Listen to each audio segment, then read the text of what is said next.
I'm very intimidated by making this video. The Shining is one, what do you think about my makeup? I tried to do like jack-o'-lantern sleigh. But The Shining is one of the most analyzed pieces of not just like horror cinema, but like pop culture. It might be the most analyzed movie ever. It's one of my favorites, and it's one of the most like frequently beloved movies. If I ask somebody what's your favorite horror movie, it's not that uncommon for me to hear that someone's favorite horror movie is The Shining. Oh, break, here's my 10 favorite horror movies, go. These are my top 10 favorite horror movies. And guess what? I'm a shark. Number 10, we have Tarantula from 1955. Is it good? No. Do I love it? Yes. Number 9, we have Weapons. I just saw it. If you want a video essay, let me know. I thought it was pretty cool. Number 8, Krampus. Number 7 and number 6 is VHS 94 and VHS 2. I don't know which one I like more. I think Ratma is pretty cool, but also one of the best pieces of cinema ever made is whatever that Compound one was, where like Daddy's Home, I think. It was really good. Number 5, The Substance. Number 4, The Babadook. Number 3, The Thing. Number 2 is The Shining. You thought it was going to be number 1 because I'm making a however long this video is about it. My essay was 7,000 words long. And number 1 is Alien. I love Alien. I already made a video on it. It's great. And I'm still a shark. I love Stanley Kubrick. He's probably my favorite director. I did go to film school, so I know what the fuck I'm talking about. And I wrote probably 5 essays about Kubrick films. So I know this director like in and out. I think one thing that people kind of associate with Kubrick is that he was a very particular director. He was known to do like takes like 100 times. Everything he did was intentionally. Every single thing he did had like a purpose and a meaning behind it. If you haven't seen The Shining, you at least know of The Shining, or like you've seen one of the references. Hi, David. I'm Grandpa. Fun fact, that's actually Jack Nicholson was paraphrasing like an intro to the Johnny Carson show. Here's Johnny.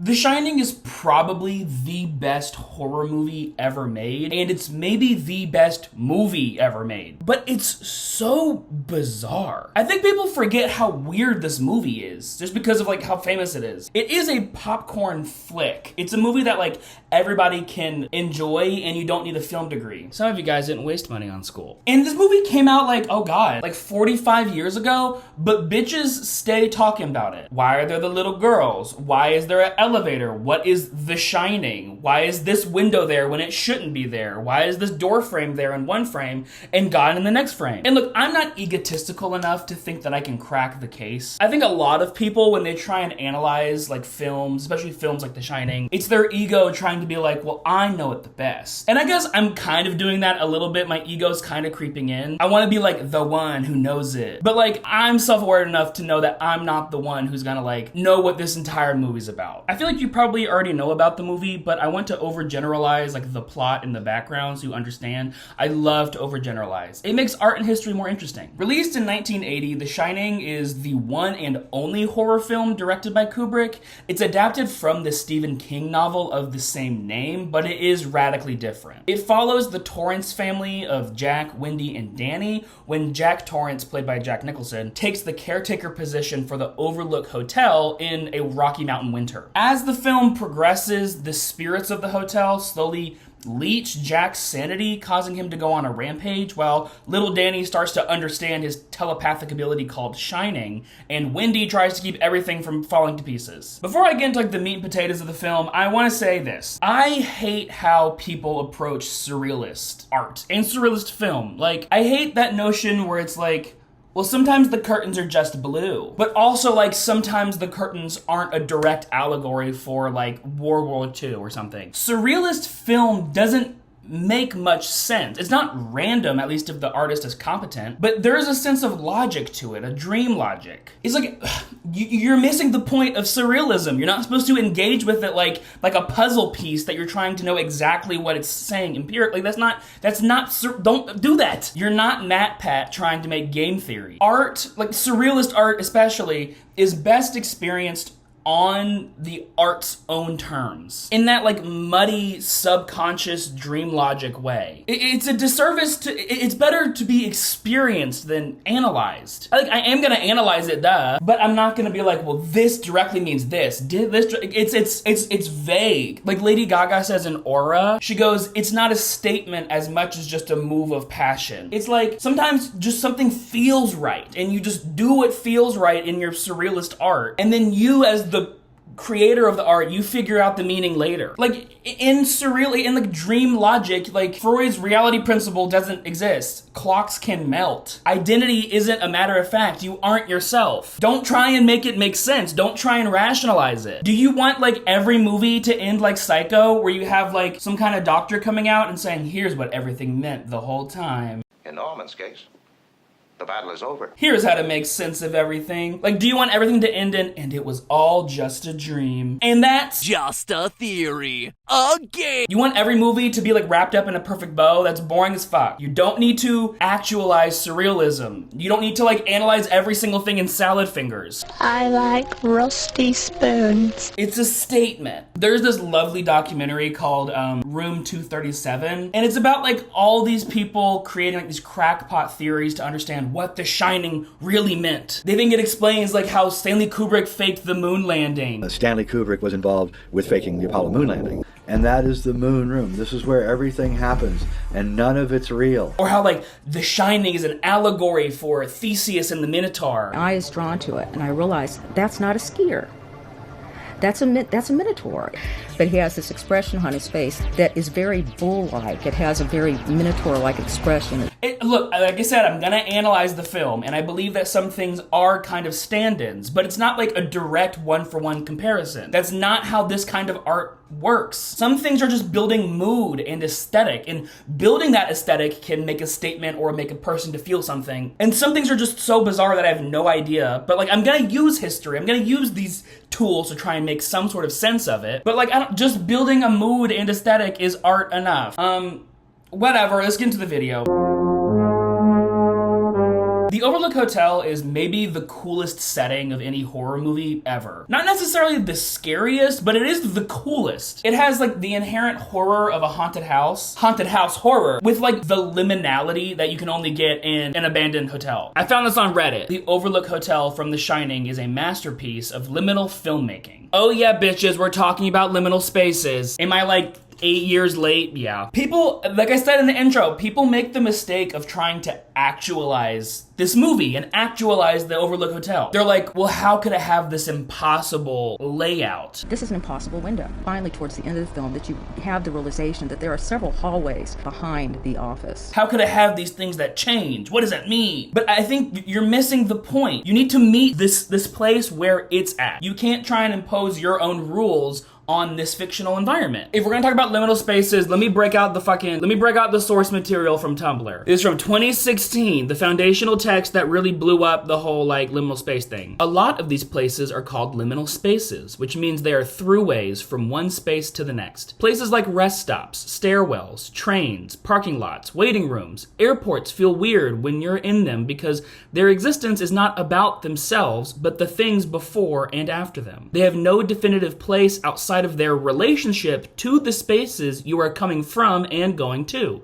Reality feels altered here because we're not really supposed to be in them for a long time or think about them as their own entities. And when we do, they seem odd and out of place. If you've been on the internet, I'm sure you know what a liminal space is. It's a transitional space. I feel like the whole backrooms trend kind of ruined liminal spaces for me. Like the whole conspiracies of what's going on in this space. A monster that's gonna come get you. The uncanny of a liminal space comes from the vague sense that you stayed somewhere longer than you ought to be. It's like the ambiguity of Spirited Away when Chihiro and No-Face are sitting on this train. You feel like you're not supposed to be there. It feels like you've caught yourself between two times. The time doesn't match the place. Like a hospital, it only exists in a specific time. You don't really imagine the hospital. You imagine what happens that causes you to go to the hospital. They do whatever magic they do, and then you leave. I remember being a kid and my mom giving birth to my sister, and I was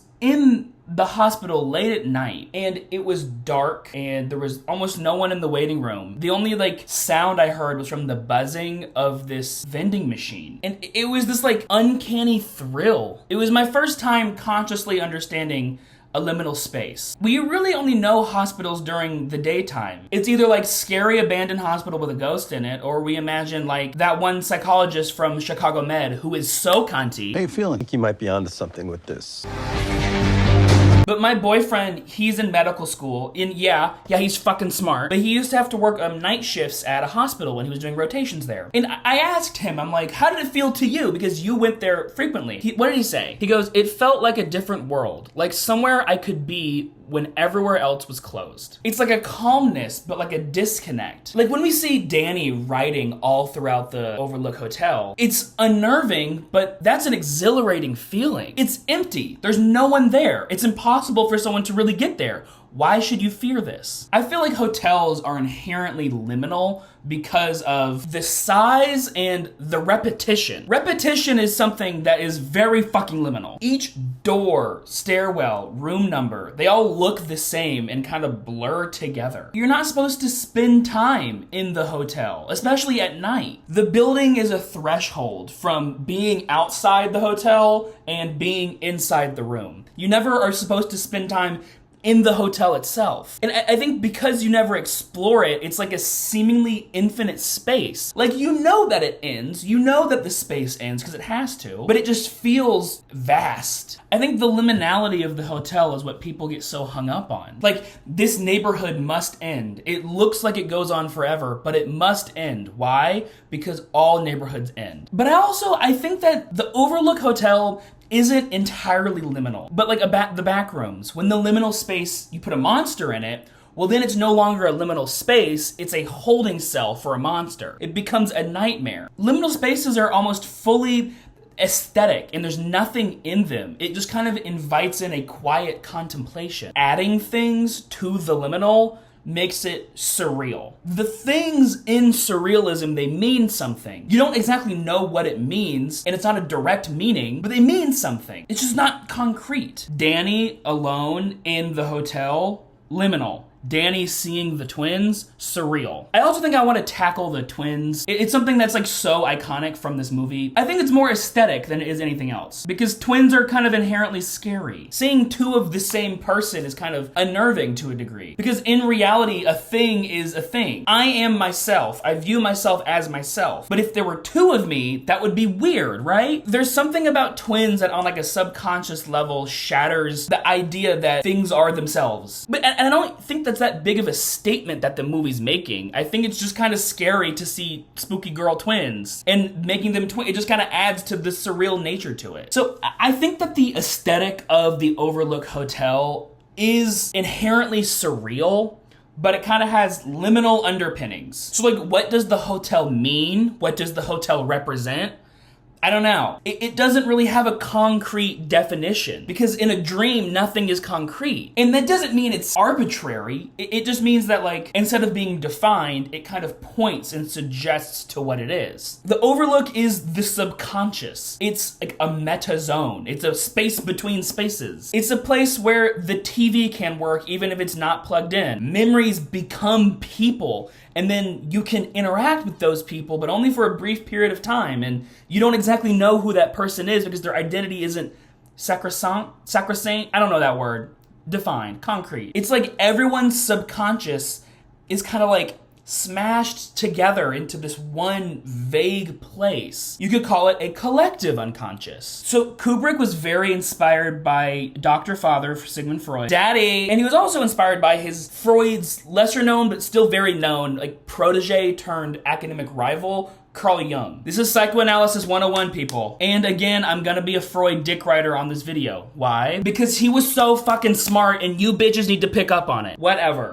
Before I get into Freud, I wanna talk about Carl Jung. And Carl Jung, he's kind of known for his work on archetypes, introverts and extroverts, complexes, and his idea of the collective unconscious. He created the idea of introvert and extrovert, so he's kind of like a big deal. The personal subconscious, the unconscious brain, was a theory kind of developed by Freud, right? But then that was expanded upon by Carl Jung. And it's good to contrast them. Let's say the personal subconscious. Here's an easy way to think about it. How many memories do you have that you're consciously aware of? Probably like 1%. You can't concoct every memory, but you know you have them. Where are they? They're in your subconscious. That's the personal subconscious. Then you have the Jungian idea of the collective unconscious. These are the repressed drives, memories of humanity. It's why, like, as human species, we're all scared of snakes. Snakes are like evil figures in almost all mythology. It's because we're all humans, and humans live humanishly. We have a humanish subconscious because we're all the same species. Then you have the idea of the zeitgeist, which I know I'm giving a lot of fucking definitions, but whatever, this is my video. A zeitgeist is kind of like the subconscious of a certain period of time. You have your own personal subconscious. All of humanity has this collective unconscious. But then during a specific period of time, there's the zeitgeist, and it's the unconscious of the culture. It's why, like, when you think of the 80s in America, there's like a feel to it, because you can view it as like its own entity. Anyway, what the fuck does all that have to do with The Shining? I view the Overlook Hotel as just kind of like a smorgasbord of everybody's subconscious, the collective unconscious, the zeitgeist, everything mashed together in a dreamlike haze. And it's because that's how the subconscious works. It's not like you're always aware of, oh, I'm feeling this because that's the zeitgeist of the time. It's like, no. You view it as a part of you because you internalize the zeitgeist as a part of you. So it's hard to, like, on an individual level, parse through, okay, well, this is from my personal subconscious, this is from the collective unconscious. Like, that's not how our brains work. Your subconscious rules you more than you think you rule yourself. So it's like, no, Danny doesn't wear the Apollo 11 sweater in The Shining because Kubrick is hinting at the fact that he faked the moon landing. That's stupid. He's not hinting to crystal castles on the moon that the aliens live in. There are gigantic alien cities made out of glass. It's because the moon landing shook the world and bolstered up American exceptionalism in the zeitgeist and the personal subconsciouses of everybody. We're gonna get to American exceptionalism later, and you wait. It's like, no. Danny having The Shining isn't a reference to MK Ultra mind experiments, trying to figure out how to read people's minds. No. It's creating a mood, and it's creating a sub-theme of the unconscious fabric that connects all of humanity together. We're all the same animal. We are all connected. Why did the carpet change position from being rotated one way in one shot to then being rotated another way in another shot? Again, it's not because Kubrick made a mistake. He was a very particular director. It changes because it's an in-between zone. The hotel is like a dream. It's not a literal dream. It's just like a dream because this isn't a real place. It's a movie. Existing in this place at that time, for that amount of time, it makes Wendy and Danny and Jack kind of become abstractions of themselves. And the time kind of just blurs together. It's like when they do like the time cards, it doesn't let you know how long they've been there. It just kind of vaguely insinuates that time has maybe passed. It just blends them together. Jack isn't a real person. He is an abstraction. He's an archetype. He's the abusive father. He's the caretaker, arrogant with delusions of grandeur. I think it's worth noting that Stephen King hates this movie. He specifically hated Wendy, Shelley Duvall's portrayal of Wendy. He viewed her as one of the most misogynistic portrayals ever put to film. And a lot of people agree because in the book, Wendy's kind of this like badass action hero, where in the movie, she's kind of like a hysterical mess. They even awarded Shelley Duvall a Razzie for worst acting at the time. And Stanley was very mean to Shelley Duvall on set. Some hair out on the windowsill. Yo, we're killing ourselves out here, and you've got to be ready. I am too. I'm standing So we right play by mood the music? door.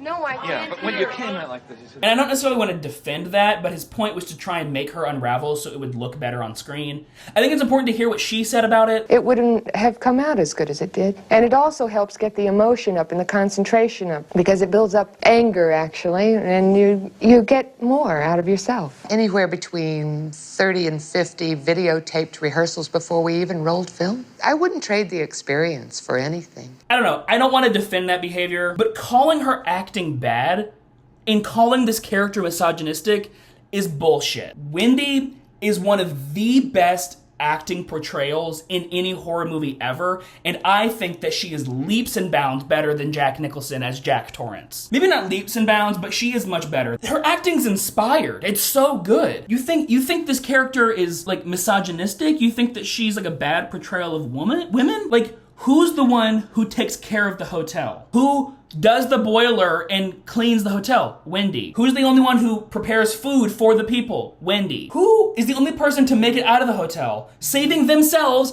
and their child? Wendy. She attacks Jack like she is a powerful and competent character. At the beginning, it's insinuated that Jack is maybe a little abusive, where he dislocated Danny's arm after a night of drinking.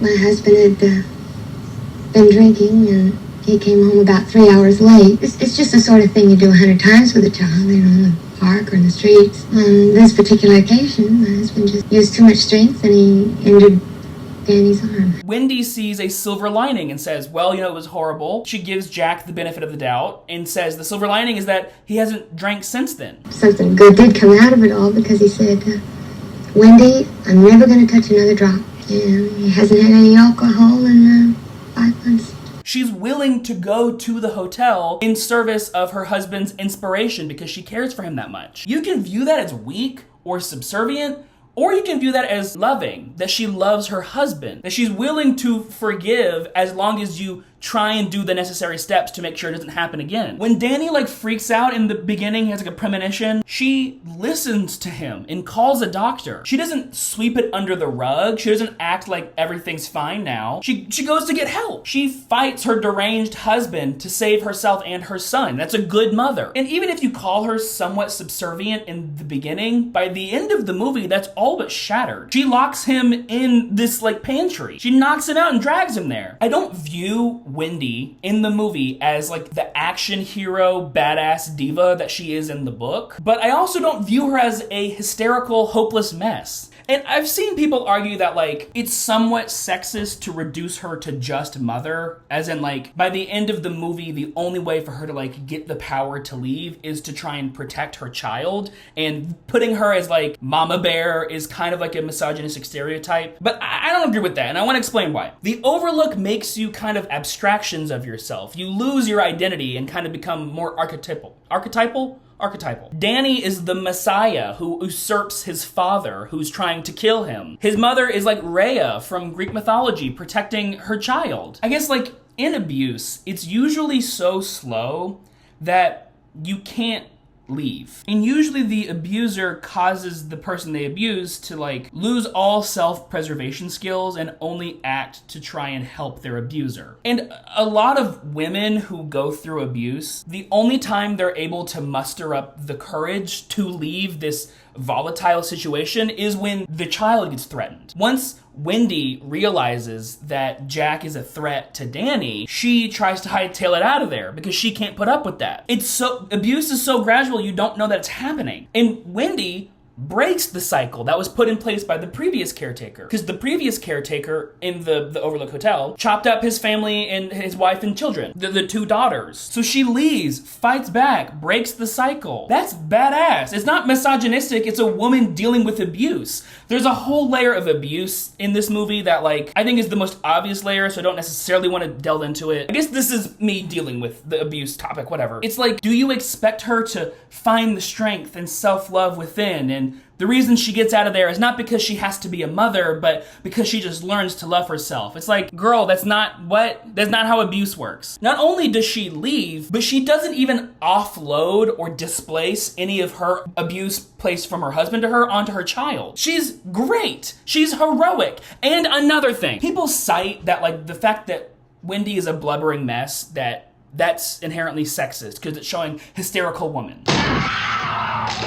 And okay, sure, but it's not like she's being unnecessarily hysterical. She's not being hysterical. She's reacting appropriately to seeing ghouls and goblins and shit in the hotel. She's seeing an elevator full of blood. Her husband's carrying an axe. You think that you would stay cool, calm, and collected through all of that? You not only think that you would survive, but you think that you would be chill the entire time? Girl, I'm sorry. If that were me in that situation, I'd kill myself. If I saw the BJ Bear, I would freak the fuck out. So of course she's freaking the fuck out. She is reacting appropriately to seeing this. People call Kubrick sexist because a lot of his films focus on powerful male characters, and there aren't many that feature women as like strong roles or as like the main character, and he also uses sex and violence in the female body as a theme in a lot of his movies. But I want to say two things. One, he had a loving wife and 3 daughters. He didn't have any sons, and they all loved him. Hating women, I mean, he's surrounded by them. I think there are few men who knew as much about women as he did. So if the women closest to him in his life stick up for him, okay, that's a point in my book. But also, like, his movies are a criticism of masculinity and masculine culture. Like in his movie Eyes Wide Shut, it's about a man with such a fragile ego, but who also he views his wife as like an extension of himself. He's like, well, I'm satisfied sexually, so my wife should be too. And then once he finds out that she maybe thought about having sex with another man, his entire world unravels because his ego is so fragile. His movie Barry Lyndon is about a man trying to demagogue his way to the top and usurp power. But the entire movie, his wife is the only person who has a genuine power. Barry Lyndon is showy with all of his power, like how men like to peacock, but his wife actually has it. And in the end, she remains with the power, and then he dies for his hubris in like a little hut. If we're gonna talk about toxic masculinity, let's use The Shining, for example. Just like a random example, the point of horror is to showcase anxieties, repressed fears. And I kind of view Jack as a character who is destroyed by his own toxic masculinity. He's anxious of losing the power associated with being a man. So I guess like, I feel like you know what toxic masculinity means, but essentially it's this behavioral pattern where men, typically straight men, but any type of man can do this, where they have a perception of what an ideal man is, of what a man should do, of how a man should act, about how a man should be treated. They view this archetype of a man, and they always feel either A, that they're the imperfect embodiment of this archetype, or they are so insecure that they're not living up to their own self-concepts. Whenever something shatters their illusion of their own masculinity, it is a huge ego wound. And they displace this ego wound onto other people because they can't deal with it. And instead of dealing with their own emotions, they displace their anger and abuse to their child, their wife, someone in their life. That's kind of the gist of toxic masculinity. Men have power under patriarchy. We have the power in our society. The hotel makes Jack less and less of a person and starts to make him an abstraction of like a white male American. He's just kind of an archetype. He's not real. I think Kubrick he views men as egotistical, misogynistic, and entitled. And is he wrong? I'm sure there are exceptions, but is he wrong? Men have a problem. I think you can view Jack's inability to write as kind of like, it's impotence. It's his libido is being stifled, his creative energy. He writes over and over and over, all work and no play makes Jack a dull boy. And I think part of that is that men feel emasculated by work. It's like the whole like alpha male trying to be your own boss, no one tells me what to do. I think that a lot of men, because our egos are so fragile and we don't like being told what to do by another man, or at worst, a woman, it causes us to loathe the work. But these alpha men have kind of bought into this capitalist grind set, this pull yourself up by your bootstraps. And they view themselves not as a victim of the system, they view themselves as temporarily embarrassed millionaires. If everything's a meritocracy, well then of course we earned the right to subjugate women. That's just how things should be. But in the Overlook, it's a liminal space. And in liminal spaces,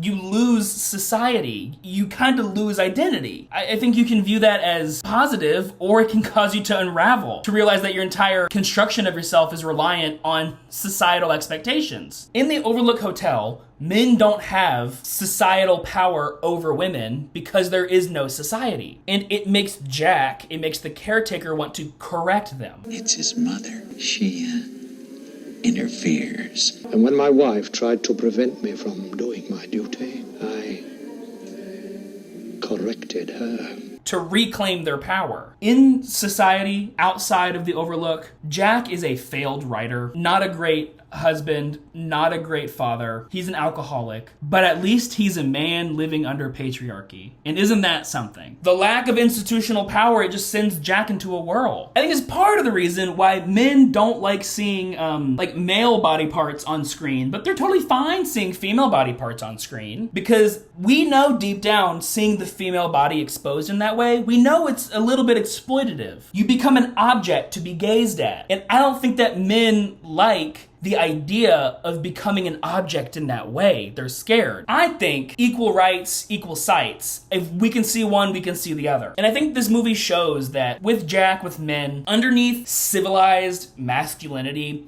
is the desire to imprison, the desire to conquer, to control, to correct. And while this is a criticism of masculinity, it's also more than that. All right, guys, it's time to talk about racism. Well, specifically like American whiteness and white nationalism. But like, what's the difference between American whiteness and racism? That's right, divas, we're going full woke. We're dark woke divas, we're going woke. The Overlook Hotel is built upon a Native American burial ground. And while today that's like a real cliche for horror movies and the horror genre, this was 1980, so I'm gonna give it a bit of a pass. It's kind of told that when constructing the building, local tribes like fought the people trying to construct it, and then like the developers fought back and got rid of the tribe. The site is supposed to be located on an Indian burial ground, and I believe they actually had to repel a few Indian attacks as they were building it. That's our snowcat. But also, this is like a throwaway line in the movie. It's like, yeah, the natives, they tried to fight us.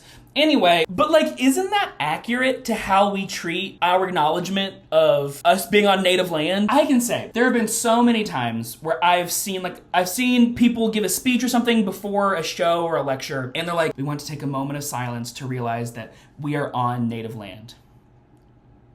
Anyway, here's a play full of white people. It's like, okay, it's almost, I don't know, I'm not Native American, I don't know how it feels, but I imagine it could be almost more frustrating than not even acknowledging at all, because at least then you can like feign ignorance, like you don't know. Did you know that when the settlers arrived in 1492 in America, there was anywhere from 10 to 40 million natives, right? By 1900, that number dwindled to around 300,000. And then do you know why it's such a vast difference between like, is it 10 million, is it 40 million? We don't know. It's because we didn't bother to log it.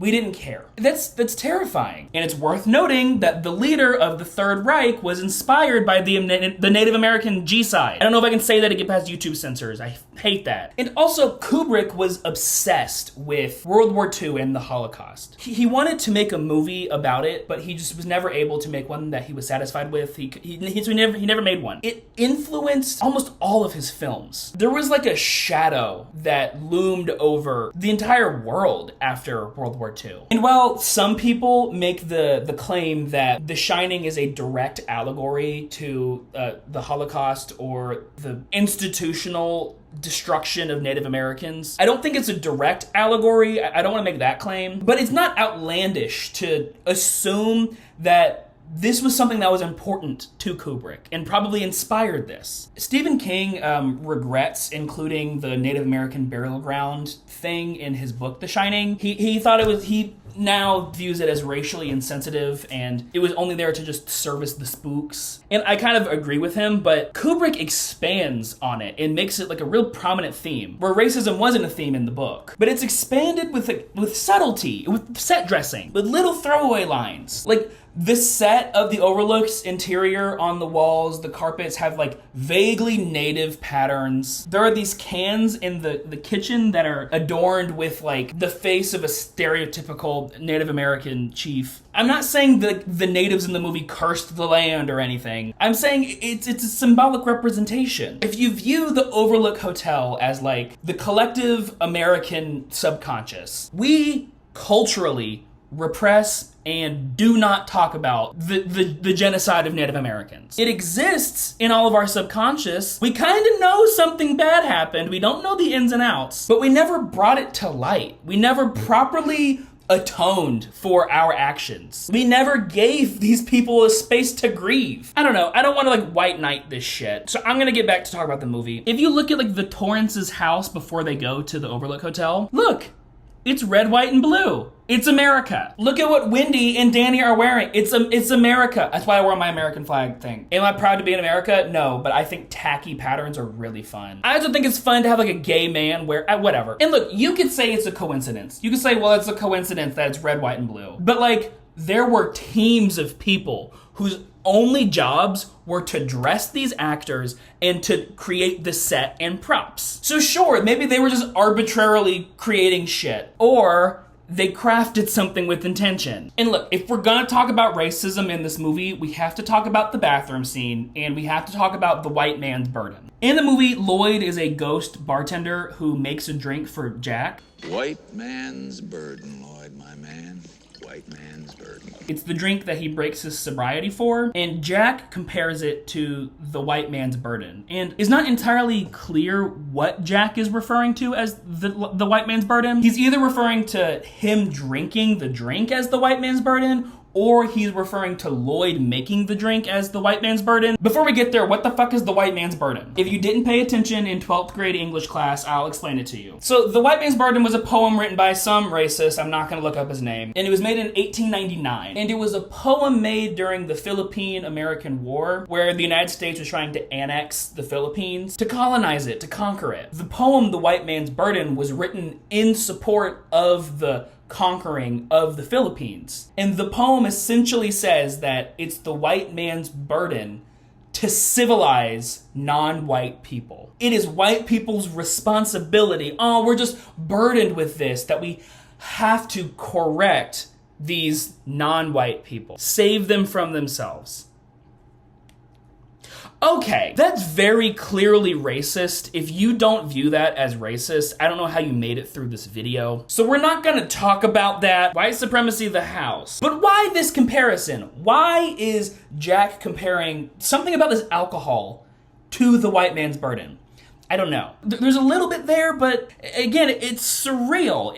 It suggests not everything is concrete. I think part of it is that it adds to the racist themes. It adds to this sense of superiority that Jack has of himself. But also it kind of mixes the idea of relapsing with sobriety with relapsing colonialism. It's like if you view colonialism as a vice that white people relied on, it's kind of connecting it with a vice that Jack relied on. And the scene's kind of like furthering Jack's disillusion of himself and the creation of him into becoming not Jack Torrance, but white American male. But I don't know. I don't know exactly. And I don't think we're meant to know exactly. I think it's just kind of loosely bringing up these themes and vaguely associating them with things. But that's how our subconscious works. Our subconscious works by a loose association of various threads, various images and symbols. And then there's this scene that I forgot this happened in the movie when I rewatched it. But Jack is in the bathroom with Grady. He was the previous caretaker. And then there's this whole exchange that makes time all confusing, where Grady's like, "You're the caretaker," and Jack's like, "No, you're the caretaker." Mr. Grady, you were the caretaker here.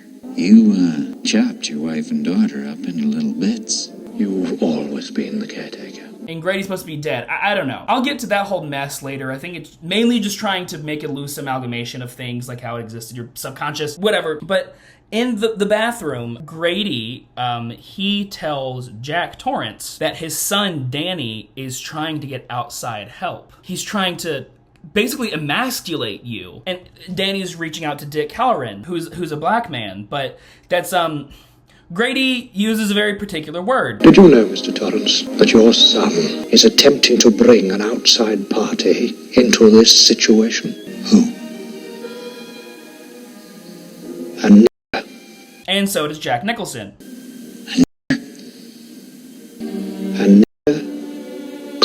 And look, I feel uncomfortable with this word, but I think it's supposed to be uncomfortable, okay? I'm not gonna try and defend Kubrick's use of the N-word, but I will say it was in 1980, and I will say the term the N-word wasn't even invented until... Do you know when the term the N-word was invented? It was invented in 1995 during the O.J. Simpson trial. But like, it's supposed to be offensive. It's supposed to show that like the racism becomes actualized. The racist undercurrents are now being put on full display. I think that Kubrick is insinuating that like, if culture shifts, white people could easily reawaken their racist tendencies. And some people don't need culture to shift to reawaken they're just racist. And some people don't even know that they're being racist. And I think it's worth noting the only person that Jack kills in this entire movie is a black man, who he viewed as intercepting his claim to power.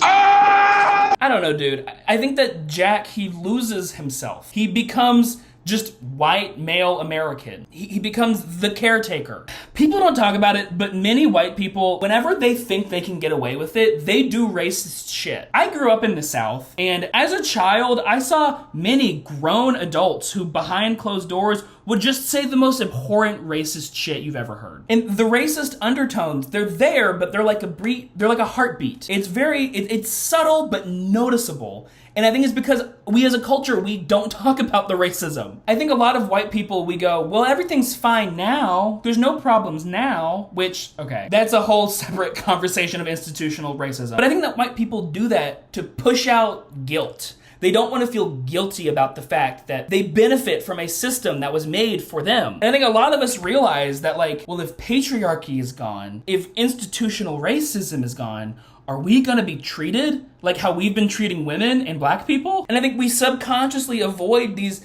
negative emotions, or some of us embrace it. Like Jack in the movie. He corrects by doing what white people do best, which is killing minorities. How bleak.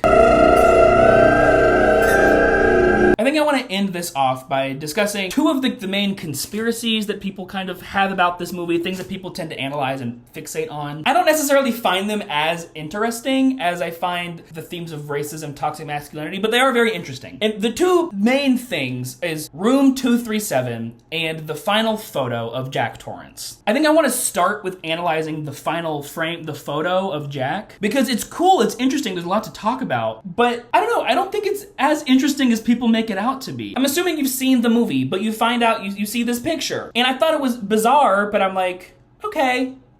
I'm like, this is a ghost movie. Of course there's crazy stuff. So the camera zooms in at the very end on a picture on the wall of the hotel. And it's a big party back in 1921. And who's in the center of the photo? It's Jack Torrance, which is at odds because this movie was released years and years later. Is not set in the 1920s. Oh, and guess what day the picture was taken on? July 4th. Let's fucking go, America. I'm proud to be an American. They want to really hammer home the patriotism shit. So, what does this final photo mean? What does this final photo of Jack Torrance mean? I've heard people be like, well, Jack is a spirit who's doomed to repeat the same memory over and over, and that's why he was in that old picture, and it was all in his head. I'm like, bullshit. Don't try and rationalize surrealism. Accept it as a symbol, as a metaphor, like you would in a dream. It's a loose representation. It's a suggestion. Movies don't have to be real. There doesn't have to be continuity. Why has Jack always been there? Why is he in the picture? Because he is. Because he is. I think it's referencing to the fact that time is cyclical. Jack has existed in the hotel for as long as the white American male has existed in the zeitgeist of America. He's a meta-human. He's not real. He's like a representation of the cycle of time and archetypes. It's a symbol. It's not a one-for-one reference. We are beings who consciously know that we do things linearly, but our bodies experience time cyclically. Our bodies experience things as cycles. We have the cycles of the season. We have the cycles of a year. We have day and night cycles. We have the eating cycle. You eat things and excrete it, and then the excrement gets turned into more food and you eat that. There's the life cycle. We disrupt cycles. That's what humans do. We try and disrupt them with caffeine, with light, with square calendars that distract us that a season's actually a circle. We distract emotional cycles with alcohol. It creates worse, mutated cycles of abuse. These unnatural man-made cycles. I view ancient Egypt, it's taking out the faces of pharaohs on statues and of art to replace with their own so that they can try and be remembered and defy time, but ultimately losing. Kings try and do this by having their bloodline go on. They want a male heir. It's a futile, egotistical way of trying to defy time, to defy nature. Why is he in the picture? Because it's dream logic. It's a metaphor. It's not real. There's no continuity, because things in dream logic, in surrealism, they are themselves, but also aren't. The past never really leaves. It just kind of bleeds into the future. It's always there, and it can always creep up and return to how it used to be. Danny killing his father Jack is the same story of Zeus killing his father Kronos. But Kronos did the same thing Zeus did to himself. He did that to his father, Uranus. It's this cycle of you killing your father, a snake eating its own tail. You hope Danny breaks this cycle, but you don't know if he does. You don't know. So, I don't know. I feel like the final photo isn't all that interesting if you can just yes and the fact that it's surreal. It's only complicated if you try and fit it into a box.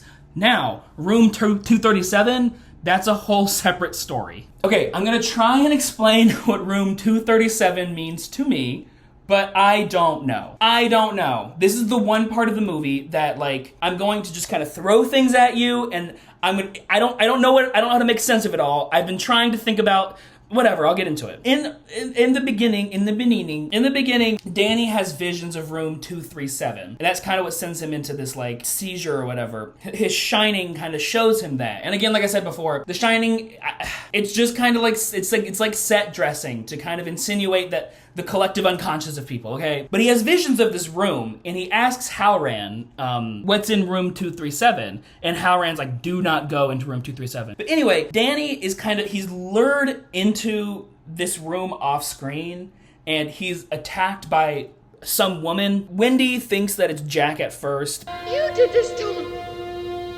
didn't you? You son of a bitch! When Jack goes in, we see him encounter a woman, so I think we're led to believe that it's the same woman that attacked Danny, but we don't know for certain. The continuity isn't all, like, concrete, and I think also ambiguity is nice. So we don't know exactly what happens in the room. We just know he experiences something, some kind of abuse. He has something on his neck. And then, like, after he goes into this room, he keeps scrawling, he keeps saying and scrawling red rum, red rum, Red rum, red rum, red rum. What is red rum? Well, it's the blood. Red rum. And it's also like, it's continuing the motif of alcoholism. It's rum. It's red rum. It's the blood. It's a vice. It's something that you want, but sacred you shouldn't have. And then Danny is kind of like a little crazy after this whole experience in the room. And why is he crazy? He's traumatized. We don't know why he's traumatized. Danny might not even know what's traumatized, probably repressed it. But that's how trauma works. And after it, he kind of has like an obsession with the darkness, with murder, with red rum. Did he have like a premonition? Did he become aware of his own death, of his father's death? I don't know, and there's kind of no point in speculating. But we know that his subconscious is trying to get something out. It's why we do art therapy with children, because sometimes they can't consciously explain something that their subconscious is processing. That's why the word murder, it comes out in this garbled way of red rum, because it's a subconscious trying to like peek its way through. So Jack goes into room 237 to see what's going on. And he goes in and he sees a naked lady in a bathtub. And he looks at her with lust in his eyes. He's like it's gross, kinda. And then he goes and he kisses this woman, kind of having an affair. But then after he kisses her and embraces her, he comes back and sees that she's actually like a decayed corpse of this old woman. And then he staggers back, terrified, and she laughs at him while he like scampers out of the room. And then when his wife's like, what happened? He's like, nothing. There was nothing in the room.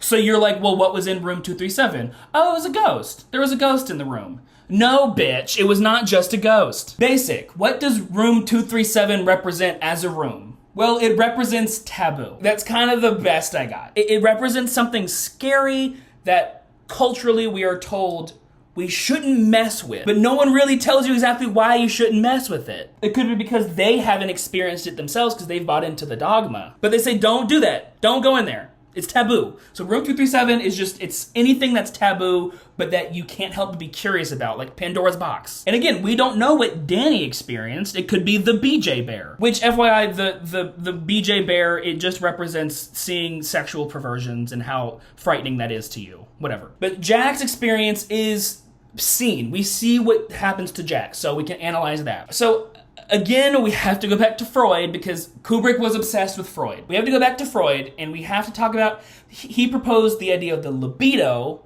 and then later he proposed the idea of the death drive. The libido is, he said it was ruled by Eros, the god of like lustful, of erotic longing and love.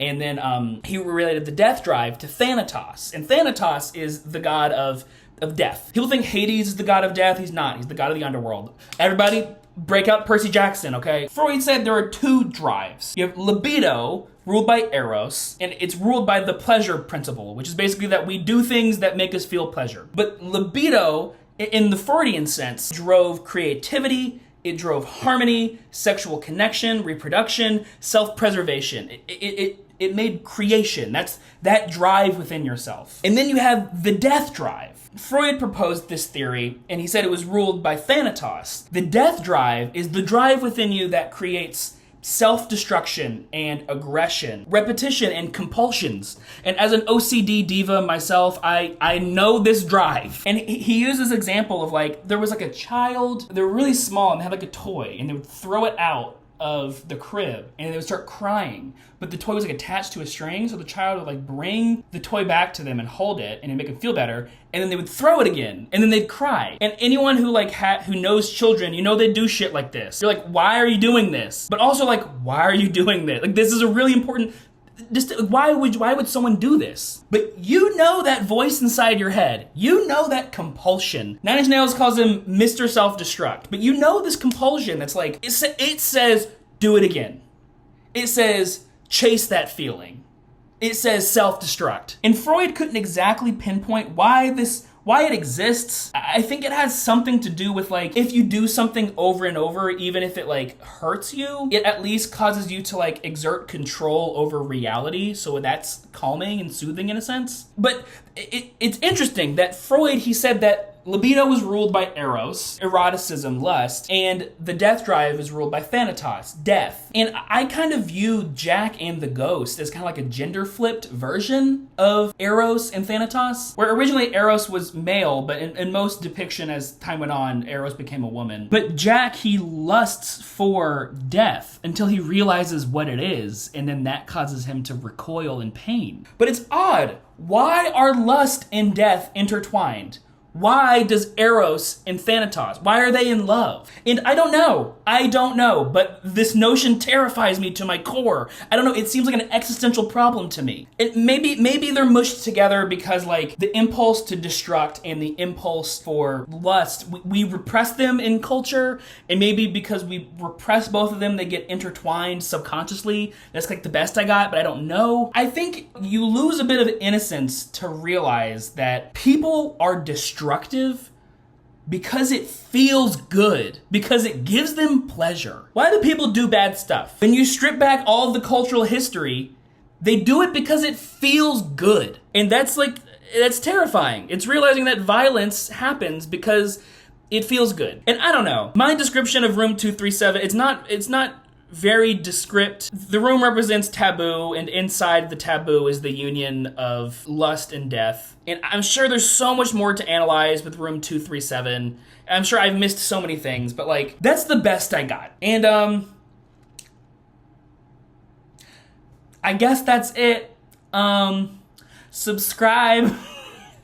Okay.